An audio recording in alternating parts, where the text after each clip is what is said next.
que fue engañada. Satanás los ha arrastrado al error. El maniqueísmo, el determinismo es calvinismo. Tristemente se desvió Agustín Hipona y tristemente se desvió también Calvino y Lutero. Ahí los puse, allá están. Y el pensamiento de la predestinación no es definido desde estos ángulos. Aquí está Lutero y Calvino, que eran monergistas. Y de este lado Wesley y Arminio, que eran más sinergistas. Pero todavía en ellos hay un poco de determinismo, porque cuando yo digo que la fe la pone Dios, igualito estoy diciendo que Dios creó a unos para tener fe para salvarse y otros no, y es lo mismo. La fe no se cuenta por justicia, perdón, no se cuenta por obra, es por justicia. Y la fe, hermano, es producto del ser humano. El ser humano puede tener fe en el diablo. Por eso es que existen los satánicos. Los satánicos existen.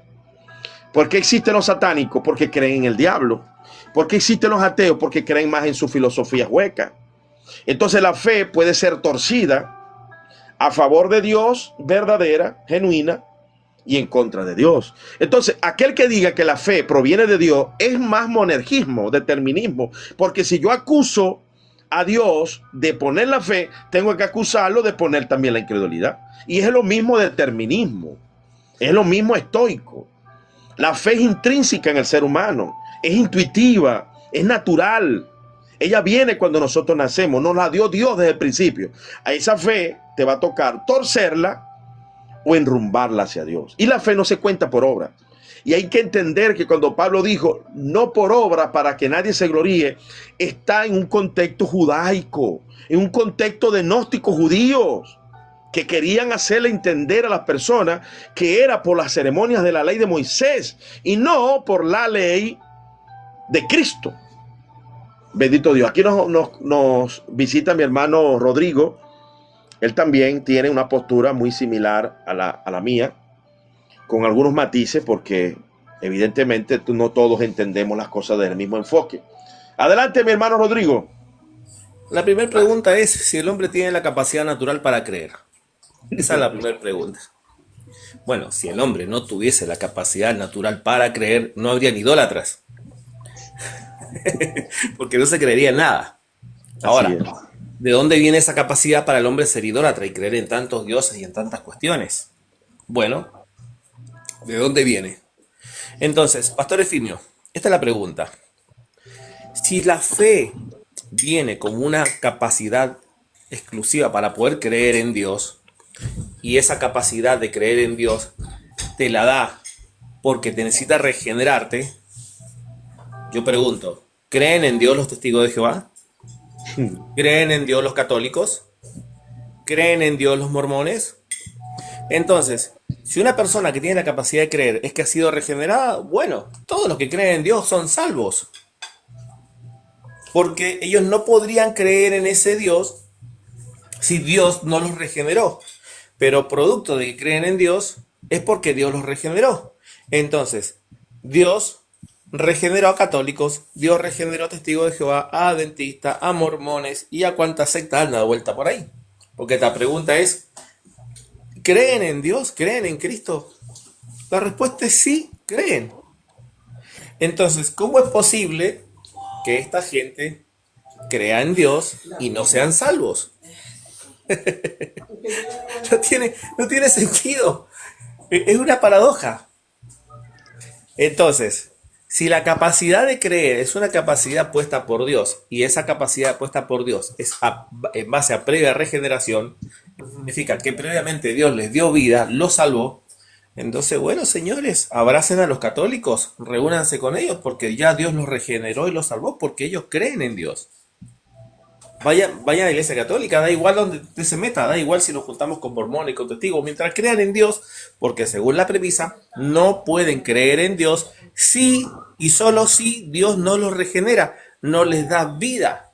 Entonces ya tienen vida y si esa vida es irrevocable, no importa lo que han creído después, todos son salvos los que creen en Dios. Estaríamos cayendo en un cuasi universalismo. No universalismo total, sino un universalismo parcial, con la premisa de que nadie puede creer en Dios. Ahora, si las personas pueden creer en Dios sin previa regeneración, claro que podemos establecer que hay muchos creyentes que creen en Dios pero no son salvos. Amén. ¿Se entiende el problema? O sea, ellos no analizan el problema de la cantidad de inconsistencias, huecos y contradicciones y problemas doctrinales que ellos tienen. Ahora, si decimos que el hombre tiene una capacidad inherente y natural para creer, que lo que necesita es que se le predique el evangelio para que tome la decisión de si va a creer en ese evangelio o va a seguir creyendo en su idea o desechar creer el evangelio, bárbaro, estaríamos alineados con lo que la Biblia tácita y clara y explícitamente dice. Ahí no hay ninguna inferencia, es más que objetividad. Entonces, el problema que tienen que resolver estos monergistas es que si nadie puede creer en Dios sin que Dios lo haya regenerado, lo haya predestinado y ese proceso es irreversible, señores, abracen a los católicos como hermanos. Señores, salieron de la Iglesia Católica perdiendo el tiempo. O sea, hicieron una reforma que no tenía ningún sentido hacerla porque esa gente era salva, porque creía en Dios. Ahora, ellos tienen el mayor problema de decir, bueno, no, se puede creer en Dios, pero sin ser salvo. Te meten en un problema mayor. Ellos tienen que argumentar, no, ellos creen en Dios, pero no son salvos. Pero si tú afirmabas que para creer en Dios se tiene que ser salvo. Bueno, usted sabe cuando uno analiza estos problemas, son más problemas que soluciones. Rodrigo, yo quisiera preguntarte si tienes el tiempo, por supuesto, ahorita de hacerlo, ¿no? Tú sabes que he tomado la tarea desde algunas herramientas que Dios nos ha entregado y dentro de esas la que tú nos has entregado, ¿no? Porque debo de confesarlo, ¿no? El método inductivo es un método maravilloso y gracias a Dios lo he podido mejorar gracias a la escuela que tú has dado por acá. Entonces quisiera enfrentarme contigo, ¿verdad? Como si tú fueses mi adversario en la idea, aunque no lo es así, porque los dos nos acompañamos mucho en muchas ideas, quizás podrá ver las diferencias que podrá haber por allí. Tú sabes que yo he venido enseñando y he sentido que he recibido cierta luz del Señor en cuanto a algunas preguntas que le he hecho yo al texto del capítulo 3 de Malaquías, ¿no? Que evidentemente yo le he dado esta connotación. Y quisiera sostener contigo este diálogo o esta contrarrefutación de la forma más severa que tú me las puedas dar, porque lograr entender las debilidades sobre ese texto desde tu óptica crítica, que en algunas áreas me supera, sería bueno. Como trabajo pedagógico que tú sabes hacer, que pones a una persona a pelear y a defender una postura equivocada, y en esa lógica fuerte he podido ver el valor de eso, ¿no? Entonces yo he reclamado, así le he puesto yo como tesis, y desviándonos un poquito del tema, pero me parece, no sé si tienes tiempo, el capítulo 3 de Malaquías, yo lo reclamo para el Nuevo Testamento por varias premisas. Primero, porque el capítulo 3 comienza como un capítulo mesiánico que consiste en tener una mezcla extraña, parecida de los salmos, que en algunos salmos estaba presente el trabajo mesiánico. Y son las mismas palabras que se introducen en el Nuevo Testamento. Entonces veo en el capítulo 3 de Malaquías referencias exactas de lo que posiblemente Dios dijo a través de Pablo, que el fundamento del evangelio está sobre los profetas. Los profetas tenían en el Antiguo Testamento la autoridad de Dios, no contradecir la ley de Moisés, sino sumarle cosas que no estaban en la ley de Moisés, porque ya pertenecían al evangelio en el grado de autoridad del profeta, porque el evangelio está fundado sobre los apóstoles, los profetas, siendo Jesús la piedra angular. Entonces, no sé si tienes tiempo para ese careo. Claro que sí, lo tenemos. Ok, bueno, no sé, mi hermano Marlon quiere decir algo, porque voy a entrar ahorita como una especie así como de debate, como si el hermano Rodrigo fuera mi adversario, que él me haga la crítica desde su óptica. No, voy a estar escuchando, gracias. Ok. Bueno, hermano Rodrigo, yo reclamo el capítulo 3 de Malaquías por varias razones para el Nuevo Testamento. Primero, porque el evangelio está fundamentado sobre la doctrina de los apóstoles, profetas, y siendo Jesús la piedra principal del ángulo. Entonces, así que considero que el capítulo 3 de Malaquía es un capítulo que en homologación, en ejemplo, casi toda su doctrina se aplega al Nuevo Testamento. Primero, porque el capítulo 3 habla, he aquí yo envío mi mensajero, Juan el Bautista. Segundo, el cual preparará el camino delante de mí, vendrá súbitamente al templo el Señor, a quien vosotros buscáis, el ángel del pacto que habla allí de Jesucristo. Y comienza a hacer una narrativa sobre esta promesa mesiánica. Mi Biblia de referencias Thompson aparece en rojito estas palabras. Luego él habla de que va a purificar a los levitas y al pueblo de Israel a través de esta promesa. ¿Es Malaquías capítulo 3 versos 6 al 12 o el capítulo completo? El capítulo completo, yo lo estoy reclamando completo, que es mesiánico y que tiene todas las exigencias que el mismo Señor Jesús establece en el Nuevo Testamento. Y dentro de eso, maldito soy con maldición, porque la palabra específica sobre robar el diezmo y la ofrenda no la consigo en la ley de Moisés. La ley de Moisés consigo que se debe de alegrar uno al dar la ofrenda, el diezmo, y te alegrarás. La misma expresión que usa Pablo allá, que es Dios ama al dador alegre. Entonces mira lo que dice: y será grata a Jehová la ofrenda de Judá y de Jerusalén, como en los días pasados, como en los días antiguos. Y vendré a vosotros para juicio y seré pronto testigo contra los hechiceros. Mira acá, contra los adúlteros, contra los que juran mentira, los que defraudan el salario del jornalero, cosa que Pablo ratifica ya. El obrero es digno de su salario y ellos robaban al jornalero. Hacer justicia al extranjero, a la viuda y al huérfano, cosa que Jesús también arrojó una maldición sobre no atender a los pobres y necesitados. Y ahí es donde viene la imprecación, una imprecación literal que no se consigue en la ley de Moisés sobre la desobediencia del diezmo, porque en Deuteronomio 14 habla de que te alegrarás y dieras lo que deseares indefectiblemente, pero no habla sobre una imprecación, más bien dice lo que deseares. Tú vas a diezmar de lo que deseares. La imprecación se parece mucho a la imprecación de Mateo 25. De los pobres necesitados. Y vemos que el mismo Santiago recoge también la misma esencia, que la verdadera religión es guardarse sin mancha y atender a los huérfanos y a las viudas. Cuando se dice que Gigi Ávila usó mal este versículo, que no lo usó invocando la ley de Moisés, sino que él invoca ¿cómo se llama? El sacerdocio levítico, perdón, el sacerdocio de Melquisedec, pero te lo suma con esto también. Yo reclamo este capítulo porque también en el 12 nos mete a nosotros. Y todas las naciones os dirán bienaventurados, porque seréis tierra deseable. O sea que todas las naciones nos llamarán bienaventurados. ¿Y aquí vamos a llamar bienaventurados? Sino aquellos que nos enseñan también lo mismo.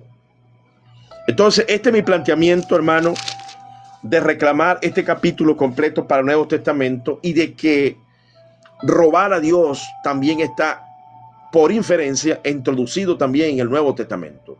Por varias razones, que a lo que tú hagas la contraparte, entonces yo tomaría los argumentos tuyos. Adelante, siervo.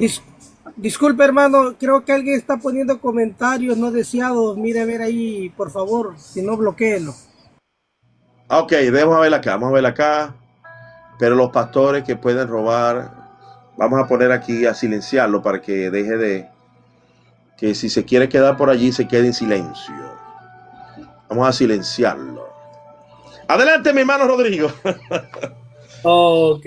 Necesito primero entender las premisas, porque no voy a estar atacando algo que no he entendido, ¿no? Así que vamos a hacer el ejercicio primero de de comprensión de premisas de las que yo he puesto. Usted me confirma. Esta primer parte del análisis es ver si he entendido bien las premisas para después hacer una refutación correcta a las premisas. No voy a atacar antes de preguntar, ¿no? Que es lo que debería hacer todo buen apologeta, pero no lo hace. Prefieren disparar antes de preguntar. Ajá, adelante, hermano, que se me fue Bien, la luz, pero quedó un poquito red. Adelante.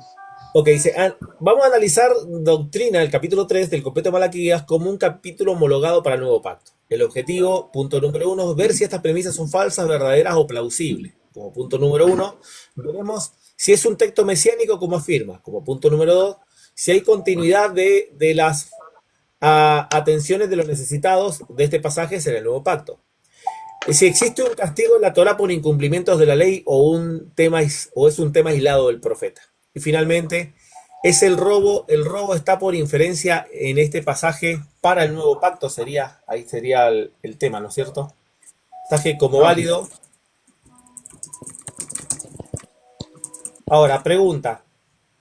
Cuando usted habla del primer punto, ¿no es cierto? Que es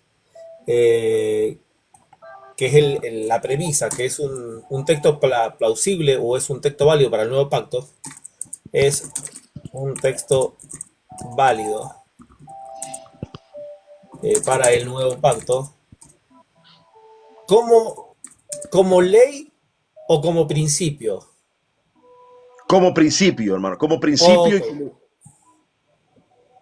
Okay. Nuevo pacto como principio y no como ley. Ahí está. Bien, vamos a analizarlo punto por punto. Bien, analicemos los principios vertidos primero. No la ley, porque claramente el pasaje aborda la Torá, producto de que se mencionan 3 diezmos en este contexto. En el contexto de este pasaje se mencionan 3 diezmos. El primero de los diezmos era el diezmo regular, el segundo de los diezmos era el diezmo anual, y el tercero de los diezmos era el diezmo trianual, cada 3 años, que era el diezmo de los pobres. Entonces, cuando se piden los 3 diezmos, dejo que le busque el pasaje.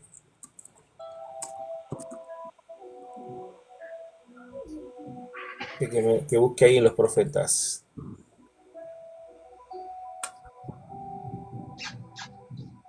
Cuando se pide los 3 diezmos, estos 3 diezmos está relacionado justamente con los diezmos cíclicos. Por lo tanto, usted ya aclaró que no es esto como fuente de ley, sino como fuente de principio.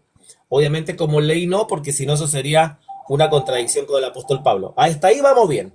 Hasta ahí el primer punto.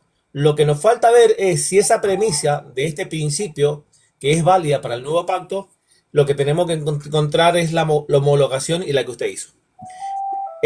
¿Es un texto mesiánico? Sí, Malaquías capítulo 3, verso 1 al 5 dice, tiene un fuerte carácter mesiánico. ¿Por qué? Porque el mensaje 1 dice, al mensajero prepararé el camino, es identificado en el Nuevo Testamento como Juan el Bautista, con Mateo 11:10. Luego, Marcos capítulo 1 y 2, luego menciona al Señor que viene al templo y se le interpreta como una referencia a Jesucristo. Es una perspectiva del nuevo pacto. Leamos Malaquías capítulo 3, verso 1 al 5. Dice, he aquí yo envío mi mensajero, el cual preparará camino delante de mí, y vendrá súbitamente a su templo el Señor a quien vosotros buscáis, el ángel del pacto, que es mensajero del pacto, a quienes deseáis vosotros, y aquí viene, ha dicho Jehová de los ejércitos.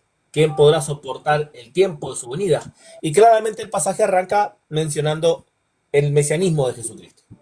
Entonces, en el contexto del mesianismo de Jesucristo y la necesidad del templo, ¿por qué? Porque Cristo no podía venir sin el templo construido. Entonces, los diezmos son pedidos para la construcción del templo, porque el que viene, el que prepara camino delante de mí, vendrá súbitamente el Señor, a su templo el Señor vendría. Entonces, los diezmos están exigidos en el contexto para la construcción del templo, para el cumplimiento de la profecía. Cristo tiene que ir al templo, pero si Cristo aparece sin un templo construido, esta profecía no se podía cumplir. Entonces, la necesidad de diezmo en el contexto inmediato es para que se cumpla la profecía de que Jesucristo tiene que ir a su templo. Ese es el porqué de la necesidad de pedir los diezmos, porque de ahí va a salir el dinero para la reconstrucción de lo que Cristo va a obrar. Su ministerio es necesario que se haga bajo las condiciones de un templo existente. Entonces, bajo este principio, Jesucristo necesitó de los diezmos para poder oficiar su ministerio. Acá hay un argumento interesante. Estos diezmos que están naciendo en el contexto van a ser base fundamental para el ministerio de Jesucristo. Porque sin esos diezmos recolectados, Jesucristo no puede cumplir esa profecía de que el Señor súbitamente a su templo, vendrá súbitamente a su templo. Y es la venida de Jesucristo. Ahí tenemos un argumento de que estos diezmos van a preparar el camino a la obra de nuestro Señor Jesucristo. Como punto número 1. Vamos al segundo punto. La continuidad de la atención de los necesitados. Sí, es un tema del nuevo pacto, Hechos 2:44 al 45, Santiago 1:27, y claramente está referenciado incluso lo que se le pidió al apóstol Pablo. A Pablo se le exhortó que corrigiese, que no dejase de atender a los necesitados. Vámonos a Gálatas. Gálatas capítulo 2. Dices, solamente nos pidieron que nos acordásemos de los pobres, lo cual también procuré hacer con diligencia, Gálatas 2:10. Así que por lo menos ese concepto sí está en la esencia de para qué se ocupaban los diezmos. Así que es una necesidad cubierta, lo que sí no se explica en el contexto del nuevo pacto de dónde habían salido esos recursos. Entendamos que esto que Pablo está relatando, esto ocurre en el contexto de la transición. Por lo tanto, la iglesia sí seguía guardando diezmos para ese periodo de tiempo. El tema es que si los judíos que habían creído en Cristo seguían guardando diezmos, los diezmos observados ante la Torá no iban a parar a los apóstoles, seguían parando y yendo a parar al templo, porque ellos seguían guardando Torá. Entonces la pregunta de dónde salían los recursos de estas personas, y esto es Pablo, ¿de dónde sacó Pablo los recursos? Está claro que Pablo sí tenía la costumbre de pedir ofrendas, y por lo menos el recurso de ofrenda está. Vamos al segundo punto. ¿El robo está por inferencia en el pasaje como válido para el nuevo pacto? Malaquías 3:8, el profeta acusa a Israel de robar a Dios. Al retener los diezmos y las ofrendas, aunque por un término robo, se aplica el incumplimiento del mandato legal de la Torá. El principio subyace en la falta de la fidelidad de la confianza a Dios. En el nuevo pacto, Jesús traslada esta obediencia a un externo o interno. El principio de fidelidad y honestidad hacia Dios vigilante. Vamos a Lucas 16, del 10 al 13. Pastores Fini. Lucas capítulo 16, del 10 al 13. Dice lo siguiente. El que es fiel en lo muy poco, también en lo más es fiel. En lo que muy poco es injusto, también en lo mucho injusto. Pues en sus riquezas injustas fuiste fieles, ¿cómo os confiará, Señor, lo verdadero? Y si en lo ajeno fuiste fieles, ¿quién os dará lo vuestro? Ningún siervo puede servir a dos señores, porque aborrecerá a uno y amará a otro, estimará a uno y menospreciará a otro. No podéis servir a dos dioses. Este término de la falta de confianza en Dios, por el cual no estaban diezmando, está plasmado en los siervos infieles, o el siervo infiel. ¿Qué es lo que estaba ocurriendo? Estos siervos estaban siendo infieles con relación a Dios. Ahora veamos si la premisa general es verdadera o falsa. ¿Es un texto válido como principio pero no como ley? Verdadero. Malaquías capítulo 3 puede aplicarse al nuevo pacto como un principio espiritual, no como un mandato. Fidelidad, confianza a Dios y justicia para los necesitados. Sí se puede aplicar como principio, ya que siguen habiendo pobres, siguen habiendo necesitados, y los nuevos sacerdotes del nuevo pacto siguen teniendo necesidades, producto de que ellos dejan todo por servir a las cosas del Señor. Entonces, así como los levitas habían dejado, no tenían derecho a trabajar, a pescar, a labrar, porque se iban a dedicar a las cosas santas, de igual manera el apóstol Pablo sí dice, de igual manera o de igual modo, Dios ha establecido que los que trabajan del evangelio, que vivan del evangelio. O sea, tenemos una comparación. Todavía no lo estoy atacando, estoy viendo lo positivo de la premisa. Segundo, con el castigo por incumplimientos es un tema aislado del profeta, falso. No, el tema sí, eso está mal, porque es consistente que el castigo del robo es por causa de la existencia de un precepto, no es un mandato independiente del profeta. El robo es válido como para el nuevo pacto, puede ser plausible, explico. No es ni verdadero ni falso, pero puede ser plausible. O sea, si se aplica de una forma correcta, puede ser plausible, pero no es ni verdadero ni falso. ¿Por qué? El texto es válido como principio, no como ley, verdadero. Es un texto mesiánico, verdadero. Continúa como la atención a lo necesitado, plausible. No exactamente como era el antiguo pacto, pero sí está plausiblemente participado. Es un castigo por incumplimiento o independiente de un castigo puesto por el profeta y no por la ley. No, eso es falso, eso es parte de la ley. El robo es válido para el nuevo pacto, o sea, el cristiano que no diezma hoy puede ser considerado como ladrón. Plausiblemente, el principio de fidelidad y generosidad es válido, pero no en términos de mandato legal específico, por lo menos en este pasaje. Ahora, vamos a atacar el principio. Vamos a atacar el principio. Como punto número 1, el primer ataque es la falacia del silencio. La falacia del silencio es decir, bueno, mencióneme un solo texto donde los apóstoles hayan diezmado o hayan ordenado diezmar. No existe ningún solo versículo que esté directamente o explícitamente, como tampoco existe ningún solo versículo donde se prohibió diezmar. No existe ningún texto donde a la iglesia se le prohíba diezmar. No está puesto la prohibición de diezmo. Con esto entramos en otro problema, ¿no? Bueno, también podríamos buscar un texto donde se prohíbe, ¿no es cierto?, el tema de guardar Shabbat. No, no está la prohibición. Lo que está es la prohibición de la Torá. Y acá donde entra el problema. No se puede guardar el mandato de la Torá, no se puede observar el pasaje como un mandato directo en base a la ley, porque sí caeríamos en maldición. Pero la solución no está ahí. Esto se tiene que complementar, no por sí solo, no se puede sostener el argumento solo, sino que se tiene que recurrir a Hebreos 7. ¿Cómo fundamentar el diezmo en base a Hebreos 7? Y en base a Hebreos 7 sí se puede fundamentar no el diezmo de Leví, se puede fundamentar el diezmo de Melquisedec. Y esta es la pregunta. ¿Era legítimo que el sacerdocio de Melquisedec recibiera diezmo? Sí. Si Abraham no diezmaba, ¿le estaba robando los diezmos al sacerdocio de Melquisedec? La respuesta es sí. Si Abraham no diezmaba, ¿estaba robándole al sacerdocio de Melquisedec? Sí, porque era su derecho establecido por Dios. Porque debemos preguntar, si Abraham dio los diezmos a Melquisedec como un tributo personal a Melquisedec, o dio los diezmos a Dios por medio de Melquisedec. Y la respuesta la encontrábamos en Hebreos 7. Pues este Melquisedec, rey de Salem, sacerdote del Dios Altísimo, por lo tanto sirve a Dios, salió a recibir de Abraham que volvía a la derrota de los reyes. Jamás se menciona, así que asimismo dio Abraham los diezmos de todo, cuyo nombre significa rey de justicia, rey de Salem. Al ser sacerdote de Dios, Melquisedec no es un sacerdote individual o propio que se sirve a sí mismo, es un sacerdote que sirve a Dios.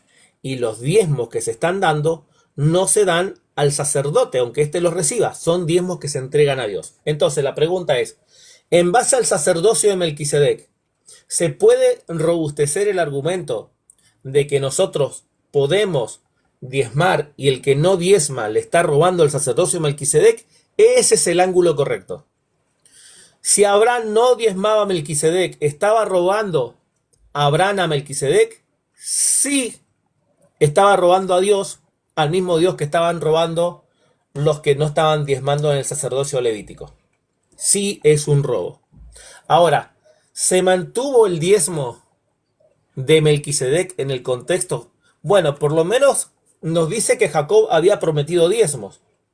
El único sujeto que estaba recibiendo diezmos en ese periodo antes del sacerdocio levítico, sin duda, es el sacerdocio Melquisedec. Así que la única respuesta que nos queda en base a la información del contexto inmediato, a quién podía estar diezmando o a quién debería diezmar en el caso de Jacob cuando hace el pacto sobre la piedra, bueno, al único sacerdote que recibía diezmo, a Melquisedec. Ahora la pregunta es, muéstreme algún texto donde se diezma a Melquisedec. Bueno, no hay un texto que diga ni que diezmó ni que tampoco diga que no haya sido a él, pero por el contexto inmediato se puede inferir y se puede concluir que el único sacerdocio que recibía era el sacerdocio de Melquisedec. Y Melquisedec no hay datos de descendencia de que haya dejado otro sacerdote. Es como un sacerdote específico que Dios dejó en un periodo del tiempo. Por lo tanto, sí es posible, muy posible y probable incluso de que haya dejado ese diezmo Jacob al mismo Melquisedec. Ahora, vamos a atacar el punto con 3 argumentos. El primero, el argumento de silencio. Muéstreme un solo texto donde haya diezmado la iglesia, no existe. Muéstreme un solo texto donde se haya mostrado este diezmo y exigido con Melquisedec, o con Malaquía, disculpe, con Malaquía, los diezmos a la iglesia. No, jamás va a ocurrir eso, pero los principios de usos del Antiguo Testamento los convalida Pablo. Pablo es la persona que convalida el uso de principios del Antiguo Pacto, porque ¿de dónde sacó Pablo? No pondrás al buey que trilla. ¿Se la sacó de la galera o lo usó del Antiguo Testamento? Lo usó. Entonces, esta idea de convalidar prácticas con el principio del Antiguo Testamento es una idea paulina, no es un invento nuestro. Entonces, bajo estos principios, claramente el sacerdocio continúa, el sacerdocio está hacia adelante. Lo que pasa es que me cuesta atacarlo, porque cuando yo ataco algo es porque tiene puntos huecos. ¿Qué atacaría de lo que usted expuso? 3 cosas. No decir, ¿no es cierto?, que ese castigo fue por incumplimientos, por una idea que impuso un castigo personal del profeta. No, es un castigo que viene por causa de ausencia de ley. Eso hay que corregirlo.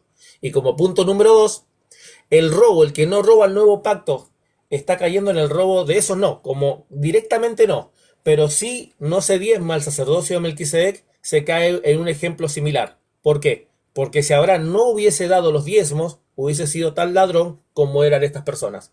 Lo que nos muestra el padre Abraham, que una persona que ama a Dios nunca va a tener problema con los diezmos. Y eso existía desde antes de la ley como un principio de sustento del sacerdocio. El tema más claro es esto. ¿Sigue ese sacerdocio vigente? Sí. ¿Tenía permitido recibir diezmos? Sí. Ese diezmos, si lo hace hoy, ¿está continuando los ejercicios del sacerdocio que inició? Sí. ¿El sacerdocio ha cambiado? No, los sacerdocios no cambian. Bajo esta argumentación es difícil atacar algo que es verdad, ¿no? Yo lo atacaría, pero sí corregí ahí algunos puntos que son necesarios revisarlos. Active el micrófono porque está silenciado. Ok. Hermano Rodrigo, voy a grabar esto. Bueno, lo voy a subir. Voy a tomar este pedazo, dejarlo. Me parece excelente tu propuesta. Quería escuchar esa aguda asistencia. Entonces no podemos acusar a Gigi Ávila de que lo usara, porque hay muchos principios. Quizás hay que corregir el mal uso. El mal uso, como usted bien lo explicó allí, aclarar un poquito más, ¿verdad?, los términos, porque el mismo apóstol Pablo usa la homologación. Dice, como dice la Escritura, dice en Primera de Timoteo, como dice la Escritura, no pondrás bozal al buey que trilla.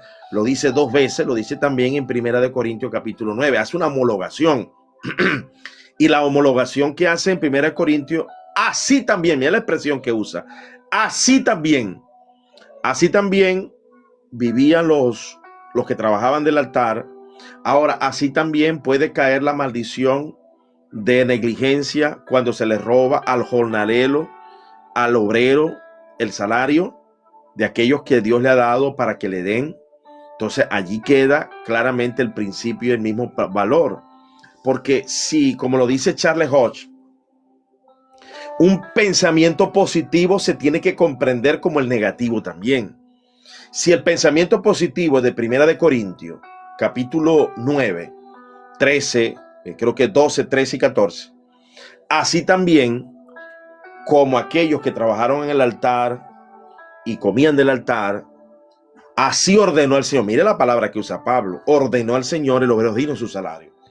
Pensamiento positivo de la obligación. El pensamiento negativo, así también de la maldición, no va a caer. Eso queda para el análisis, como lo definiste bien. Lo llamaste, ¿cuál fue la palabra que vos usaste? Plausible.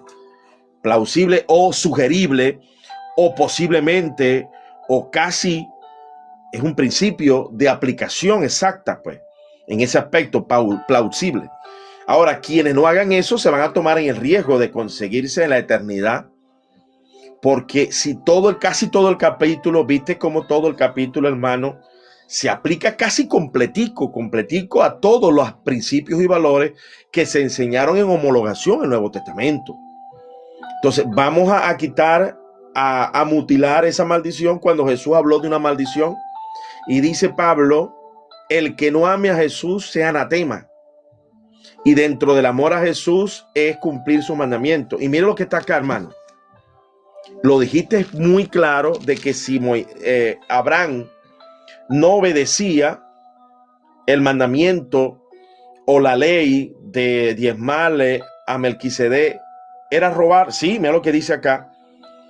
Génesis 26. Y dice, multiplicaré tu descendencia como las estrellas del cielo y daré a tu descendencia todas estas tierras, y todas las naciones de la tierra serán benditas en tu simiente. Hablándole a Isaac. Por cuanto yo, Abraham, escucha bien, hermano, mi voz guardó mis preceptos, mis mandamientos, mis estatutos y mis leyes. Y este pacto nunca fue abrogado según Gálatas capítulo 3.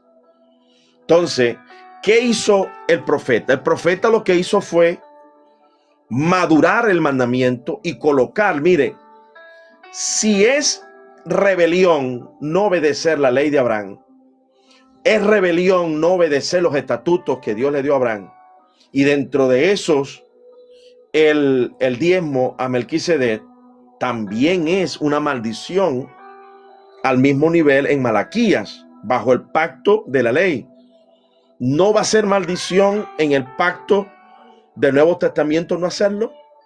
Entonces, cuando Gigi Ávila arroja esta maldición sobre los que roban, no podemos decir que estaba equivocado, porque hay razones lógicas, racionales, de principios y valores en ejemplificación, como dijo Pablo, porque esto sucedió como ejemplo para que nosotros también no codiciemos cosas malas. Y en el capítulo primero de Corintios, capítulo 10, habla de la idolatría, habla de la murmuración y la desobediencia. Entonces vemos que nuestro hermano Gigi Ávila no podemos decir que se equivocó en cuanto a eso. Y que algunos tristemente lo utilizan para ejercer una fuerza coercitiva más allá de lo que se debe de hacer y enseñar. Sí, es malo, porque el señorío no solamente la iglesia lo ha asumido en la figura del diezmo, ¿no? Obligando y forzando y chantajeando. Hay iglesias que obligan a ofrendar también, entre comillas, a pactar la demanda que ahora se usa. No, demando que tú me des $100 este mes. Yo he escuchado supuestos apóstoles. La demanda de orar, la demanda de los testigos de Jehová a vender los papelitos esos, sino la demanda del católico que demanda la misa y la Eucaristía porque si no, no es salvo. Y otras cosas más. La demanda está en todas direcciones. El abuso de poder está en todas direcciones, no solamente en esa área. Entonces, bueno, me considero satisfecho, hermano Rodrigo. Y bueno, estamos dando ya por terminado